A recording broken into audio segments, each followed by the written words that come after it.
Hello dear student, हम continue कर रहे हैं class 8th science chapter 8 cell structure and functions from the NCERT book. Previous video में जो था हमने नंबर ऑफ़ सेल्स के बारे में देखा था कि डिफरेंट टाइप के जो ऑर्गेनिज्म होते हैं उनमें सेल नंबर जो है वो वेरी करते हैं, और इस बेसिस पे हमने ऑर्गेनिज्म को मेनली दो टाइप में डिवाइड किया था, eukaryotic cell and the prokaryotic unicellular cell and the multicellular cell. यदि आपने हमारे प्रीवियस वीडियो नहीं देखे हैं तो आप हमारे चैनल ब्रजेश बागड़ी पे जाके वो वीडियोस देख सकते हैं। आपको हमारे वीडियोस पसंद आ रहे हैं तो हमारे चैनल को लाइक, सब्सक्राइब एवं वीडियो को शेयर करें, साथ ही साथ बेल आइकॉन प्रेस करें ताकि आपको लेटेस्ट वीडियो की अपडेट मिलती रहे। अब जो हम स्टार्ट करने जा रहे हैं वो जा रहे हैं नंबर ऑफ़ दी सेल से, शेप ऑफ दी सेल से, कि किस बेसिस पे अलग अलग तरह के ऑर्गेनिज्म में या फिर on the basis of their function cell जो है वो डिफरेंट तरह की होती है। Refer to figure 8.3a। 8.3a figure हम देखें, ये जो लिखा हुआ अमीबा का और ये पैरामीशियम का, दोनों अलग अलग तरह की सेल दिख रही हैं। How do you define the shape of amoeba in your figure? You may say that the shape appears irregular, है ना। हमें अमीबा का शेप जो है वो इरेगुलर है। In fact amoeba has no definite shape unlike other organism. Amoeba का shape जो होता है वो फिक्स नहीं होता है। जैसे दूसरे ऑर्गेनिज्म, कोई और दूसरे ऑर्गेनिज्म की बात करें तो उनमें जो शेप होता है वो फिक्स होता है, बट अमीबा का शेप जो है वो फिक्स नहीं होता है। It keeps on changing it shape, ही अपने शेप को कंटिन्यू चेंज करता रहता है। और कैसे करता है? साइटोप्लाज्म से, है ना। Observe the projection on varying length protruding out of its body, these are called pseudopodia. Pseudo मतलब होता है फाल्स, पोडिया मतलब फीट, मतलब इसके क्या होते हैं? False feet. ये देखिए, ये अमीबा के हम ऑब्जर्व करेंगे तो ये जो इस तरह से निकले हुए हैं आउटर स्ट्रक्चर, ये जो है ये क्या कहलाते हैं? सूडोपोडिया, है ना। ये फाल्स फीट होते हैं। It helps in the movement and for capturing the food. As you learnt in class 7, these projection appear and disappears as amoeba moves or feeds, है ना। जब वो मूव करता है या फीड मतलब कोई भी फूड लेता है तो उस वक्त ये जो प्रोजेक्शंस हैं ये अपीयर और डिसअपीयर होते रहते हैं, और ये क्या कहलाते हैं? सूडोपोडिया। मैंने शुरू में ही बताया, it helps in the movement and the capturing the food. अब आगे देखें, अ वाइट सेल जिसे हम क्या बोलते हैं? WBC, वाइट ब्लड सेल को। In human blood is another example of the single cell which can change its shape. WBC भी जो है वो अपना चेंज जो है वो चेंज करती रहती है शेप को अपने, but while WBC is a cell, amoeba is a full-fledged organism capable of independent existence। But हम जब ऐसे बात करें तो अमीबा जो है इट इज़ अ ऑर्गेनिज्म, है ना, फ्रीली लिविंग ऑर्गेनिज्म है, वाटर में एक्वेटिक ऑर्गेनिज्म है। बट जो WBC है वो सिर्फ एक सेल है, एक ऑर्गेनिज्म का पार्ट है ना, not a complete organism. WBC एक कंप्लीट ऑर्गेनिज्म नहीं है, वो सिर्फ एक ऑर्गेनिज्म का पार्ट है।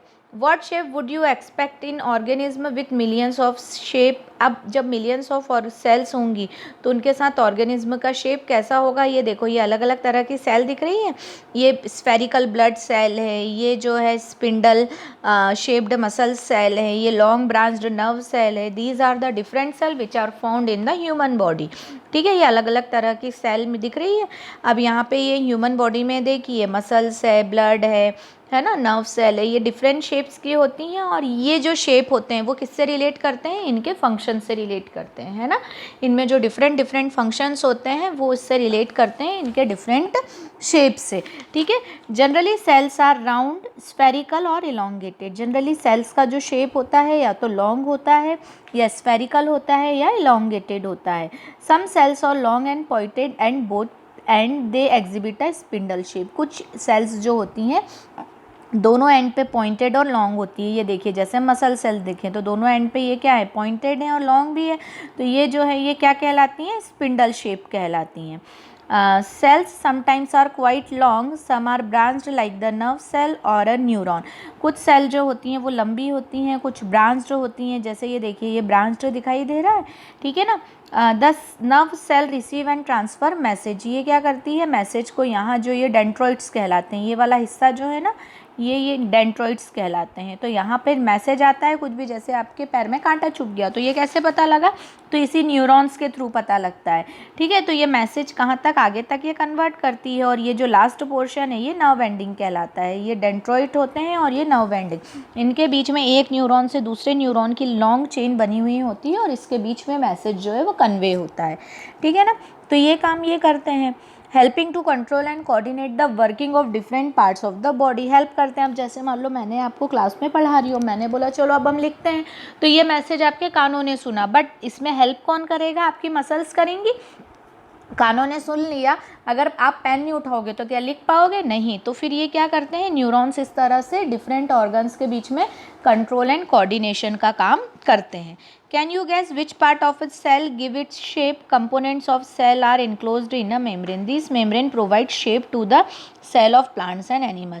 हमने देखा है कि जो सेल के कंपोनेंट्स रहते हैं वो क्या रहते हैं, एक मेम्ब्रेन के अंदर रहते हैं, और ये जो मेम्ब्रेन है ये क्या करता है, उनको शेप देता है।